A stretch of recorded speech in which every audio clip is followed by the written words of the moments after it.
Welcome to the Makiling Botanic Gardens. Hi guys! So ang video pong ito ay for educational purposes only. Alam nyo ba na may kantutan sa MBG? Yes, you heard it right.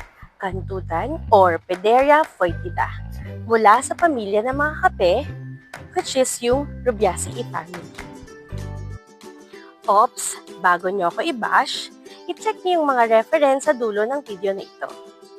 Huwag mo munang patayin para naman makilala mo kung ano nga ba ang kantutan. Dito lamang sa MBG. Alam mo ba na ang halamang kantutan ay native sa Pilipinas, sa Andaman Island, Assam, Bangladesh, Borneo, Cambodia, China, Hainan, Himalaya, India, Japan, Java, Korea, Laos at marami pang ibang bansa. Ito ay isang baging na may makinis na tangkay, karaniwang matatagpuan sa mga palumpong na siksikan ng mga halaman sa mababa hanggang katamtamang taas na lugar.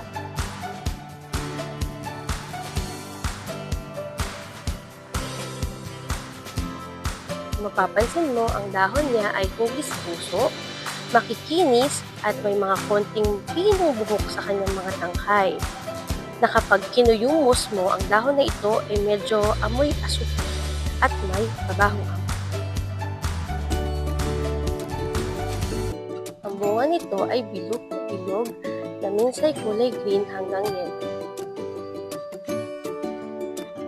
Ang mga bulaklak naman nito ay nakakumpol sa maliliit na sinules na walang tangkay.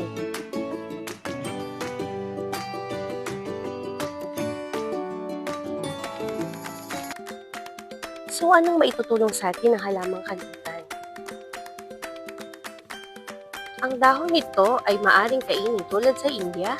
Ang mga murang dahon ay pwedeng kainin kasama ng asin at sili. May mga references na nagsasabi na ang halaman na ito ay pwedeng gamot sa mga sakit sa pantog. Ngunit paalala lamang, hindi pa ito scientifically proven. Pero maraming mga claims na ito ay nakakagaling. So ano, curious ka na ba? Tara na, bisitahin natin ang kantutan dito sa MBG. Tara na sa MBG.